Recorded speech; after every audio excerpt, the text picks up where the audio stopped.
Let's do begin with that race for the White House, though. In just a few hours, Donald Trump will meet with GOP leaders in Washington to try and unify the Republican Party. Well, this coming as a former Republican nominee, Mitt Romney, slams Trump over his taxes and calls him disqualified to run for office. Garrett Tenney's live for us outside the RNC headquarters in D.C. with more. Good morning. Hi, Garrett. Heather, good morning. Today's meetings are certainly about unity heading into the general election, but they also have larger implications for the Republican Party going forward for the foreseeable future.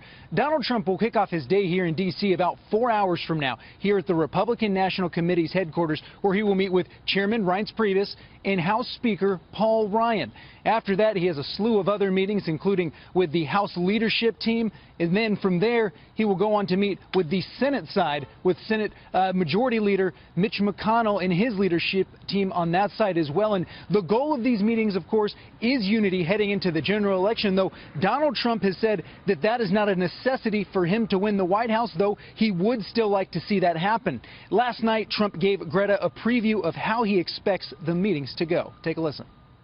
I think just unity, and, we'll see how it goes, and I think it'll go well. Paul is a good person. I don't know Paul well, and I think that's part of the meeting. I think we want to see if we have the same ideas, because I represent a large group of people with very strong ideas and foundations, and I think we want to see a little bit about that. And, hopefully it'll work out.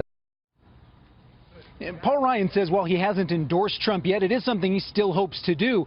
But he says today the goal is just to get to know each other a little better, with the end goal down the road being unity. Pretend we're unified as a party after coming through a very bruising primary, which just ended like a week ago. To pretend we're unified without actually unifying, then we go into the fall at half strength.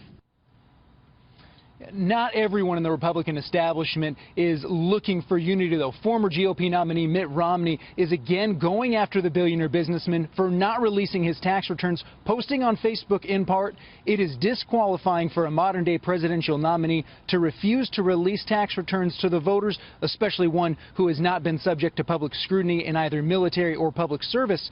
There is only one logical explanation for Mr. Trump's refusal to release his returns. There is a bombshell in them.